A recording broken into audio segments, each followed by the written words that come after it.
state line. Missed it. Where? It was right there beside the bridge. You should have warned me. I didn't see it.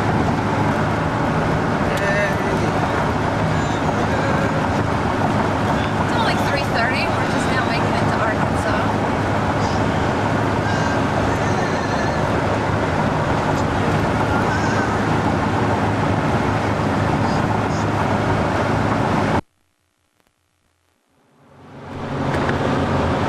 Crossing the Tennessee state line now. Dun dun dun! Tennessee! And I don't think it's having problems with the lights. I think it's because you're wearing your sunglasses.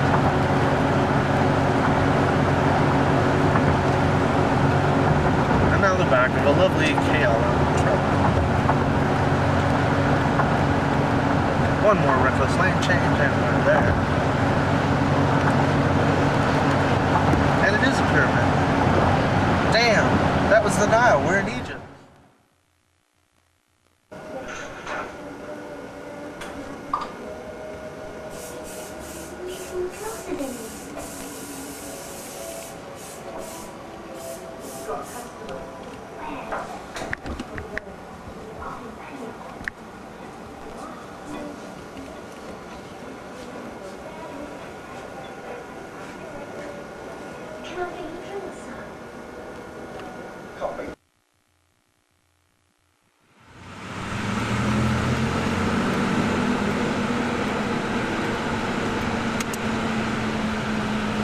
Well, we're finally here, but the sign out front said that the campgrounds were full.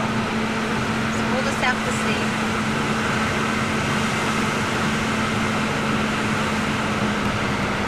This is the infamous bridge. Oh, wow, they have really redone this. Well, talk about it. Well, here we are at the overlook to the Cascades. You'll notice from the bouncy picture we're standing on the bridge.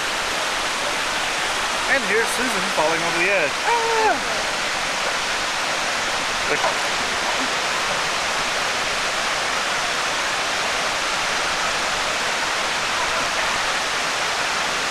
And now, whatever you do, don't swim.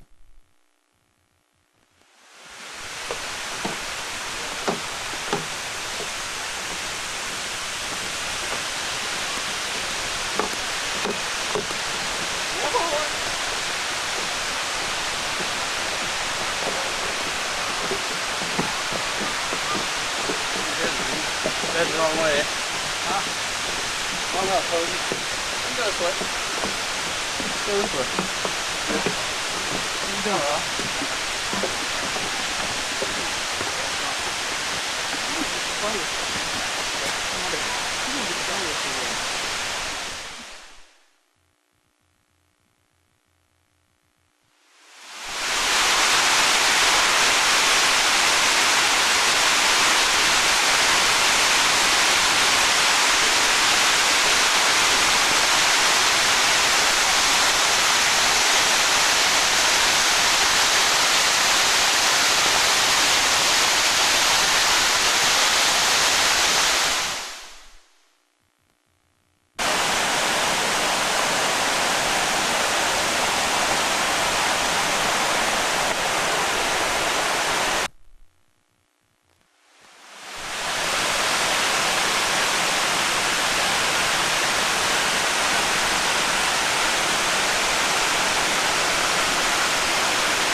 film me.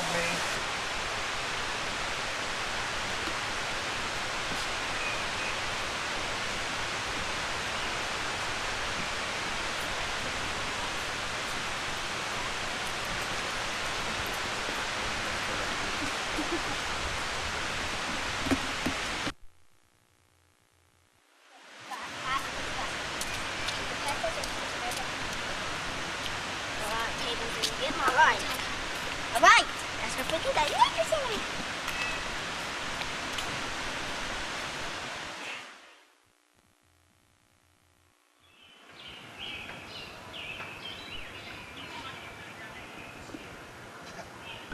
Hello.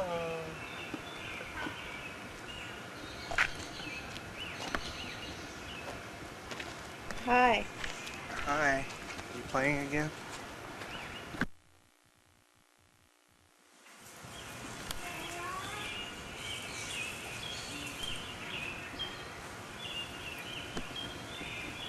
Steven, What? how much trouble did we go through to get this campsite? A lot.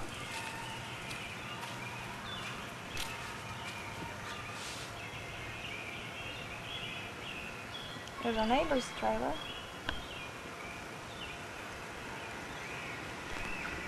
There's the bicycles. How do your legs feel after that bike ride today? My legs are fine.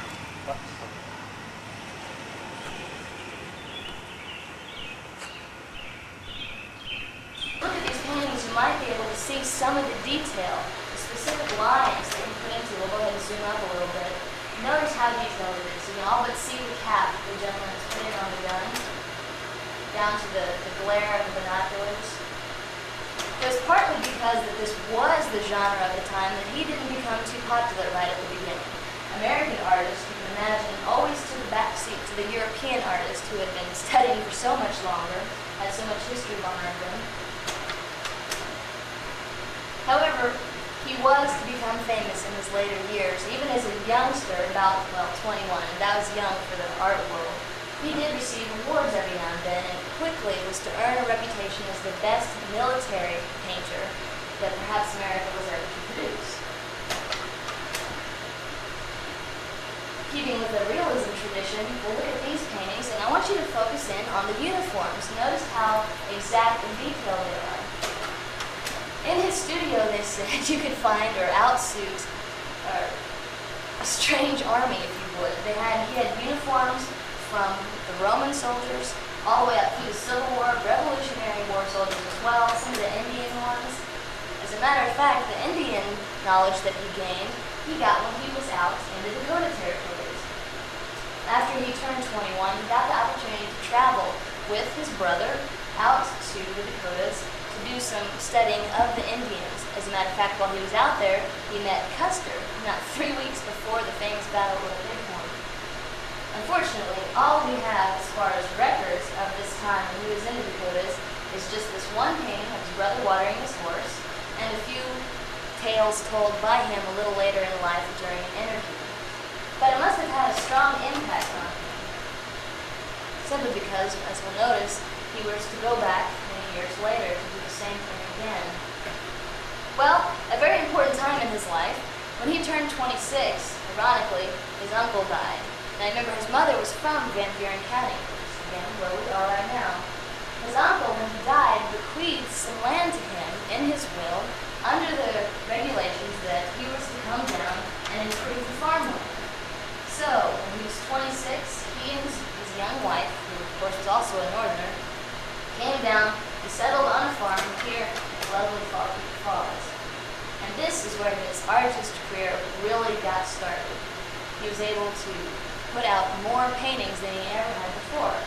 And this is one of them. I want you to look closely at this picture. Do you notice anything odd?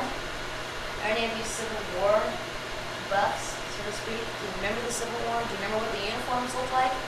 Again, we have some pretty good detail, but what do you notice about this painting? I'll give you a hint. The name of it is Playing Cards Between the Lines. Oh, it's a gray and blue. Right. On the left, you've got the Confederate soldiers, and on the right, you've got the Union soldiers. Apparently, it's still during the war, yet they've all decided to sit down and play a game of cards. To the left here, this gentleman on the very far left, this is said to be Gilbert Gall. Put his face on this gentleman. Why not put yourself in a painting every now and then, right? Gilbert had an interesting way of looking at war. He decided and believed that it was, as his quote goes, to fight is not a glorious thing, nor to die beautiful. That belief was to follow him in his portrayal of many of the military paintings that he was to convey. He chose to show the much more humanistic side. It wasn't a glorious thing to go out and die for your country. He knew that there were people out there, people like you and me, who were going through all sorts of emotions that he chose to portray. It wasn't the glorious thing that everybody had made it up to be, which to me is a little bit of a timely thing, especially now after having the Persian Gulf crisis thankfully behind us, at least the warring part of it. We all came to understand that it was much more than just a glorious battle overseas. Well, being in the Cumberland Plateau was to change his artistic eye, if you would. The style of the time was quickly turning to Impressionism from the Realism. And if you know anything about art, that meant that the artists weren't going to pay so much attention to the exact detail, to the lines, the specifics of the painting. The goal in their art was to create, as it says, an impression, an instant picture in your mind upon looking at the artwork. It's not something you had to study for hours on end to find all the detail that an artist had painstakingly put in. If this looks familiar to you, it would be because that this was obviously painted up here on the Cumberland Plateau, perhaps it's down some shady lane in the park. I mentioned earlier that his studio was on park land. Well, what is park land now? There is a trail that you can follow to get to that house, and this little path looks an awful lot like that. He and his wife were big hits among the people on the Cumberland Plateau. And it was very important because they were able to bring that art, the Impressionism, the style, that culture to the people here on the plateau who perhaps wouldn't have had any experience with the art world being so far from the major cities where a lot of the art was. As stories tell of people coming up to the studio, he had a glass studio that, well, something's about to blow up here. Well, if you can still hear me, we'll keep going. I think of it, right? He had a glass studio. Not only were some of the walls made of glass, but he had a glass panel on the floor. Why? Because he built the studio over a spring that was an offshoot of Piney Creek, and you could actually watch the water going under his studio. They say also you could wash the brushes right there. You didn't have to go over to a wash basin or anything like that. People would come up and listen to the tell stories as he was to paint. After a while, he had to marry again. His first wife was killed in a studio accident. Had another wife which he had found on a trip back north. When he came back, no doubt that people were surprised, but they soon were very enchanted by the woman. So enchanted, as a matter of fact, it wasn't uncommon to see a gentleman going up to the house with 2 horses. You see, at one time, she had helped deliver a baby, and had her reputation getting around as a midwife. The people in the area would come up, send the husband out with 2 horses, one that the fellow was riding and one for her to ride back and help deliver a baby. With all these paintings that he was being able to put out, the local people were buying them just as quick as he could paint them. He also was starting to acquire a lot of fame across the country, and that helped with illustrations that he was putting into Harper's Magazine and Country Magazine. This particular illustration is called Behind the Lines. It won him a gold medal from the Academy. And this is, like we said, when his military career really started to get, his military paintings started to get the recognition. I want to point out something in this painting that seems to be pretty interesting. Somebody pointed it out to me. It's mentioned over here as well. It's on the wall. It's called Leaving Home. No doubt a very, well, emotional time in the life of the family. The son is about to go off to war. But I want you to look at the faces of the people in this picture. With the exception of the mother sitting there in the chair, they're all going about it very nobly, almost in a godlike fashion. Nobody seems to show any emotion whatsoever at the situation. They're all behaving just like a good, upstanding citizen ought to. The emotion in this painting is reserved for the animals' faces. Look at the dog and the cat beneath the chair, and the other dog and the horse over in the doorway. They're the ones showing emotion, the sadder eyes, the tilt of the head. They're the ones sad to see the bull go. Now you can interpret that any way you like and putting the emotion on animals' faces, but it's an interesting point to notice.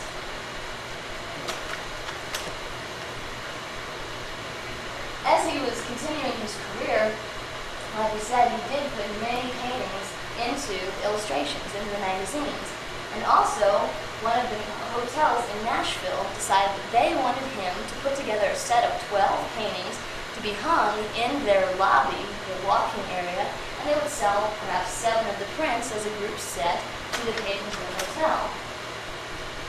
Well, either because of the subject matter of the paintings, this was long after the Civil War had happened, perhaps the South was trying to forget this horrible time in their history, these paintings didn't sell very well, and what he had planned on being a wonderful legacy to his wife didn't ever amount to much. About this time, when he was around 35 years old, he got to travel even more, just like he did out to the Dakotas. He headed south this time, though. He went down through Mexico, down through Central American countries, into Panama, down into Colombia even. He went that far. And people in Colombia really enjoyed his artistry, and he had several of his paintings hung in the museums there. Not to mention the fact that he won 5 bronze medals for the paintings that he would enter in the local contests. Like I said, he made it out to the Dakota Territory once again when he was 49. Just after he'd been traveling around all the South, he came back up the route, came through the Dakotas before returning to Tennessee. But these look like photographs. These are paintings that he had done. I imagine they're in color and just photographed in black and white, or perhaps, like I said, photographed and put in the illustrations that he had in the magazines. But once again, though they look pretty realistic, he's taken some of his Impressionism training and put them into these paintings as well. You notice that there's more emotion in these paintings.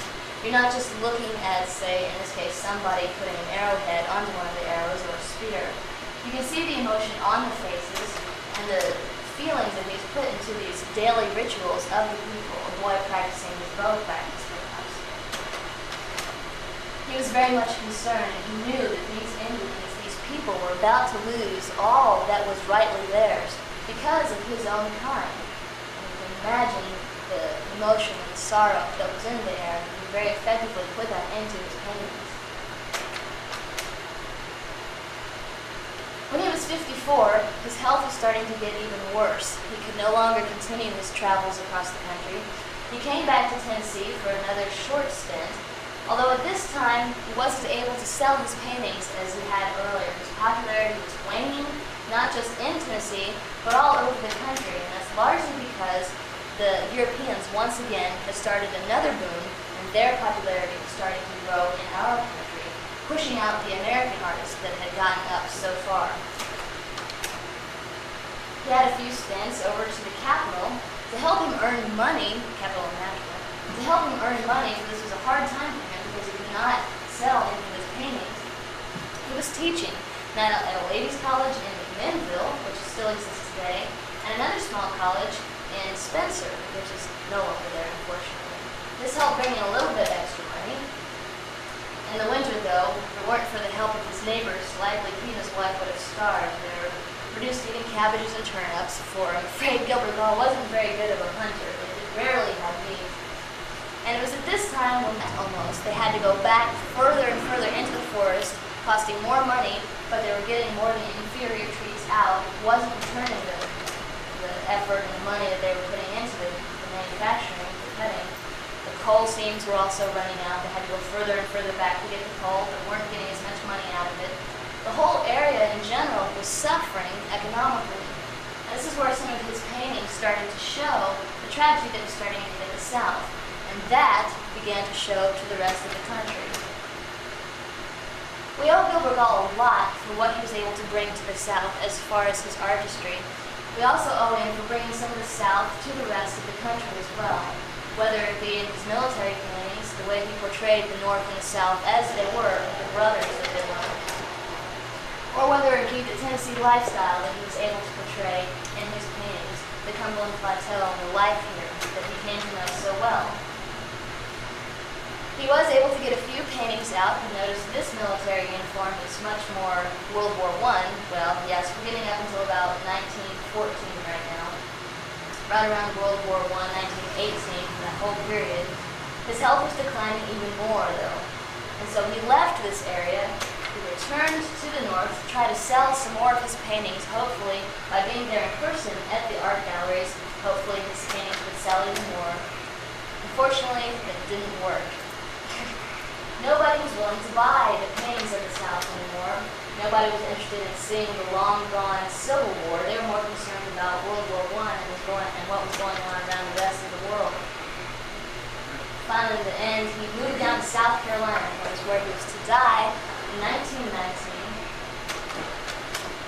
Nothing more than a few paintings of his grandchildren will remain. They say that that's how he lived out his last days. Plagued by ill health his whole life, he finally died of tuberculosis, the same disease that had crippled him and kept him from going into the military at the very beginning. But we're very thankful, to some extent, for it was a great artistry career that was to follow from that initial training at the Academy of Design in New York, to follow him down to Tennessee and bless us with his presence here on the Cumberland Plateau. There's a story that goes that says when he was older and he was making one of his last trips up there in New York and around Boston and New Jersey, one of the younger artists came up to him, and Gilbert Gall introduced himself saying, "Hello, you might not remember me, I was Gilbert Gall." He was already putting himself in the past tense. He hadn't even, well, he wasn't dead yet. His paintings were still up in some museums. But we hope that we're going to remember Gilbert Gall through slideshows like this, and of course the Gilbert Gall room here at Belgrade State Park. Do y'all have any questions? Oh, Shirley can come up with a few. And they not spark any interest in me whatsoever. I really answer all your questions.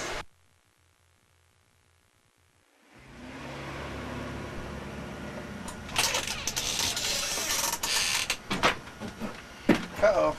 Hi. Hi. Where you been? Doing laundry, slaving, working hard. Laundry.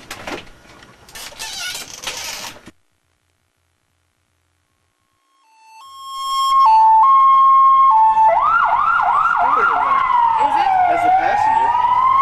Figures. Probably the superintendent too. What happened to Blast? We only get to do it once a year. Yeah.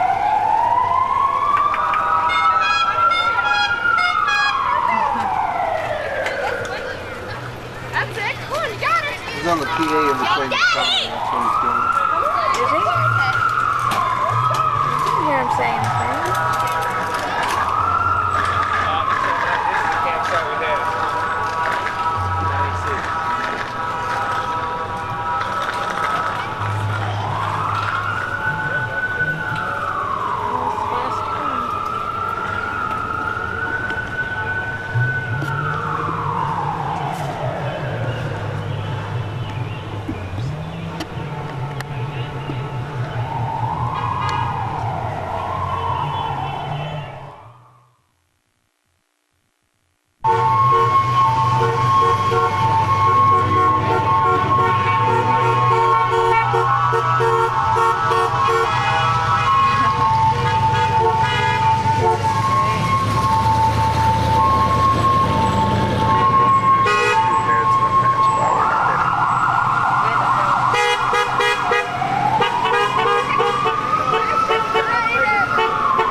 was all the trucks. Now here come the car. Oh, looks like he just got stuck in there.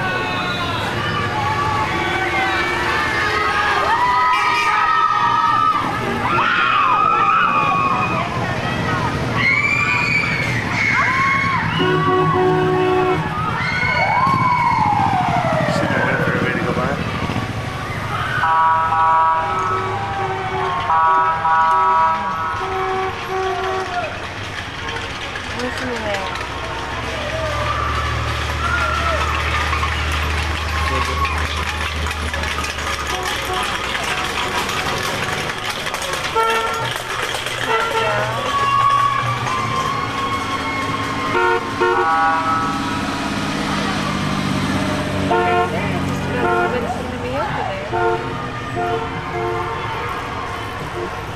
gotta get the rest of the house. Just incriminated yourself on film.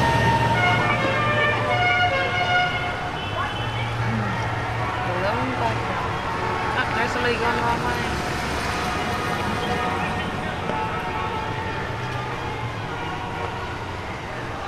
No taking shortcuts.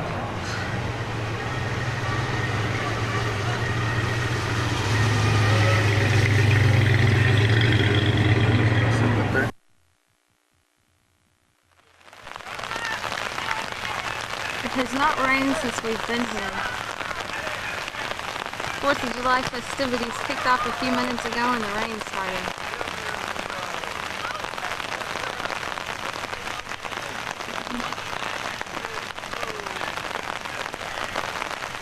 But it didn't rain on the parade.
the water?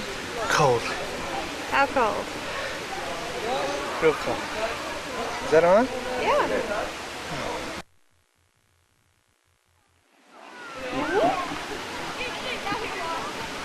Hi. Buddy.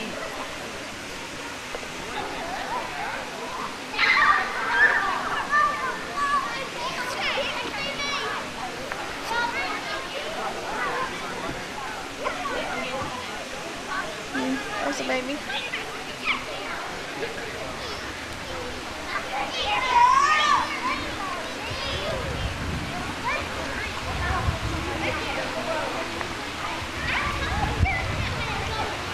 Oh, Stephen Miller down the table. You're not gonna go?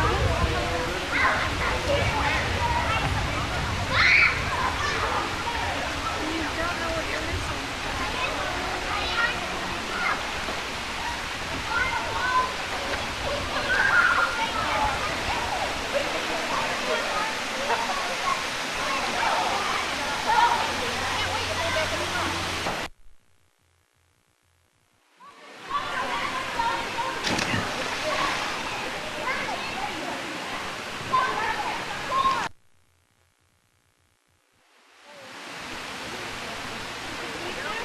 Go. It's already there, Susan. There you go.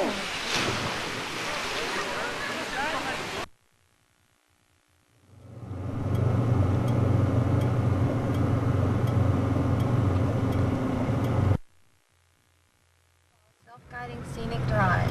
This motor nature trail will lead you through forests and past spectacular scenic views along the rim of the gorges that have made Fall Creek Falls State Park famous. The numbered markers alongside the roadside correspond to various sections of this booklet. Stop number 1, the John R. Stakely Home Place. The original home place of John R. Stakely, an early settler of this area, was located about 100 yards to the left of this stop, in what is now a road.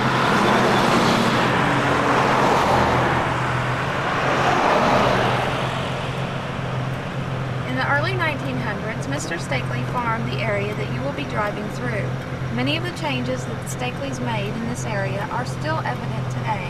They logged and burned to clear farmland and planted many fruit trees. The forests have returned now, thanks to the old healer, Todd. But the changes they made in the forest community still affect the park nearly a century later. This road was for many years referred to as the John R. Bend in honor of Stakely. It is still listed as such on many of the older park maps.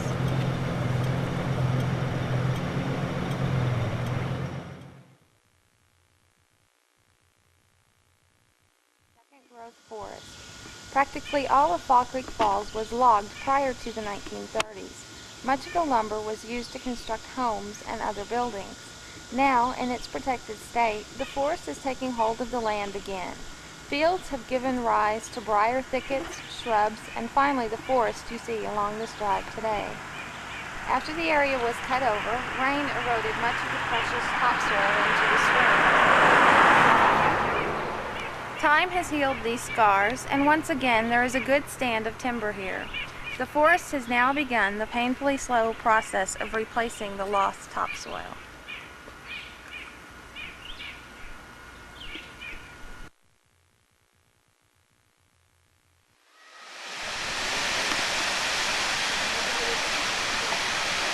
Fall Creek Falls.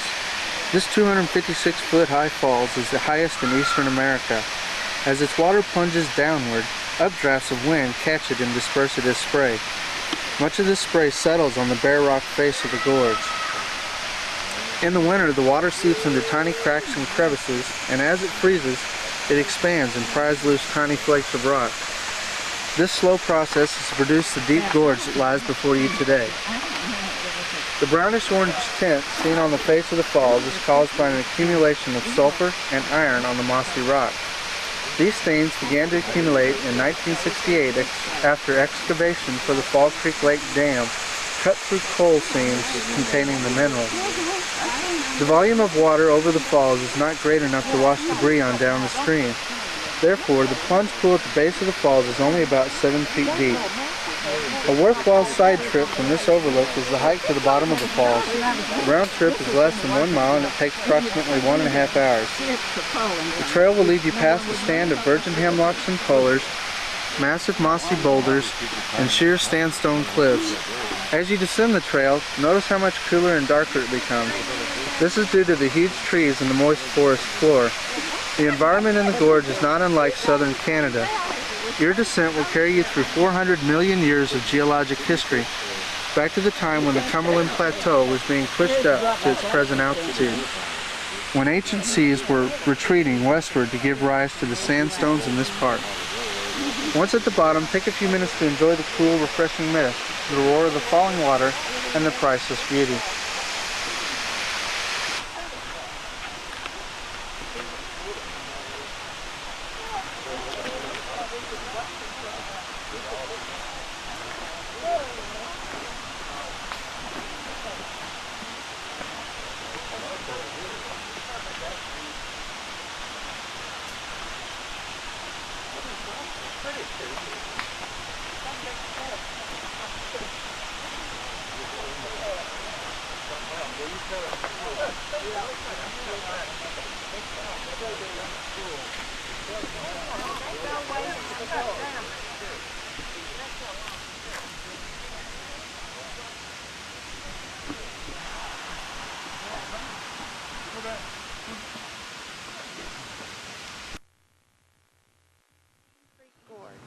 Cane Creek Gorge is the main drainage way of this park's watershed.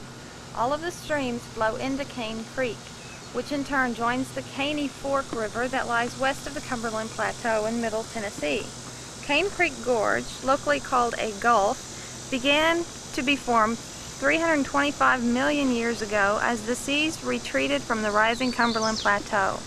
As the water receded, it cut down, knife-like, into the underlying layers of rock exposed on the sides of the gorge today. Sandstones and shales are quite visible along the bluffs of the gorge, but the limestones are found only on the very bottom. Along the shores of these ancient seas, swamps and lagoons were formed. Within these swamps, coal beds, sometimes quite large, developed. Abundant fern fossils found in the park today are still reminders of the ancient swamps. A comprehensive description and explanation of the geology of this park can be seen in the Nature Center. The dense forest found in the gorge is predominantly yellow poplar and hemlock. Much of the gorges were logged in 1921 and 1922. However, due to difficulty in extracting the logs, an area that includes Fall Creek Gulf, Cane Creek Gulf from the mouth of Fall Creek to Cane Creek Falls, the extreme tip of Piney Gulf, and the upper tip of Walling Mill Gulf remains as virgin forests. Cane Creek Gorge is a wilderness in every sense of the word. Even today, some coves probably remain unexplored.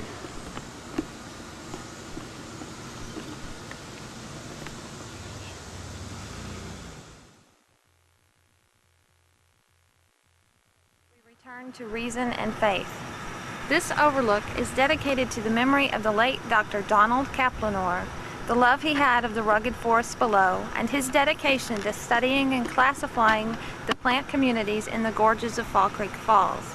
A noted botanist, Dr. Kaplanor died of a heart attack not far from here after leading his students through his beloved Cane Creek Gorge below on April 7, 1979. As you pause and listen to the sounds of the wind and water below, remember, this rugged forest is a fragile place, worthy of our protection for other generations to view and study.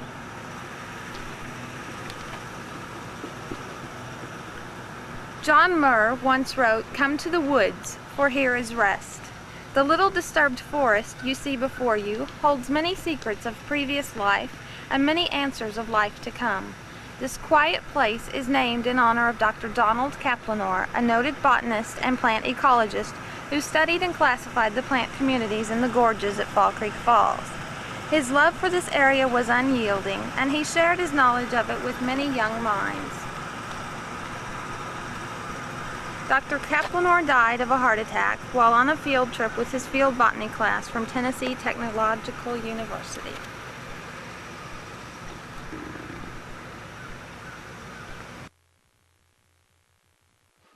Stop number 6, Milliken's Overlook and Buzzard's Roost.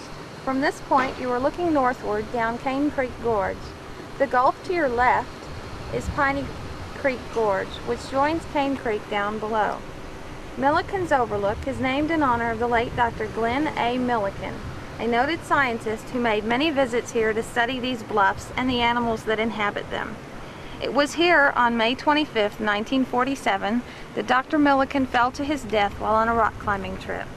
A 5-minute walk down the trail to your right will take you to Buzzard's Roost, one of the most scenic points in the park. We hope you will pause for a few moments to enjoy the cool breeze and breathtaking scenery. If you are lucky, you may see a hawk or a turkey vulture soaring along the bluffs in search of food.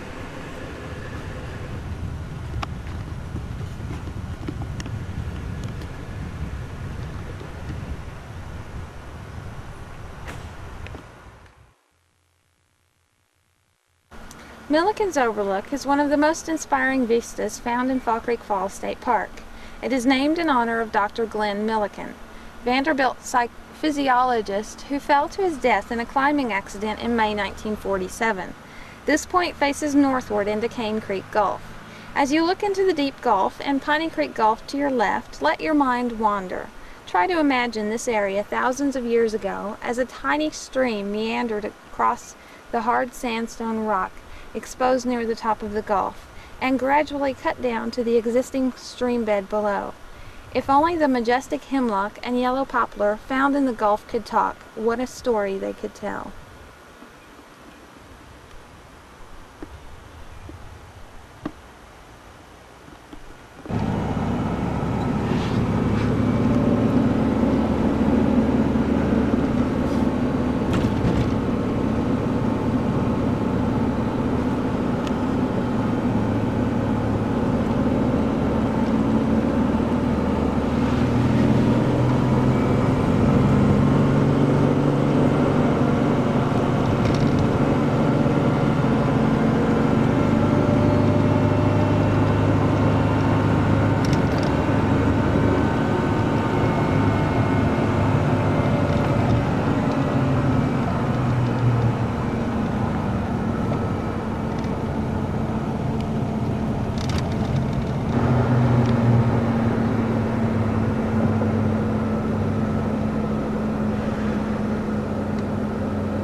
This is the house of Stuart Carroll. Stuart Carroll the Ranger.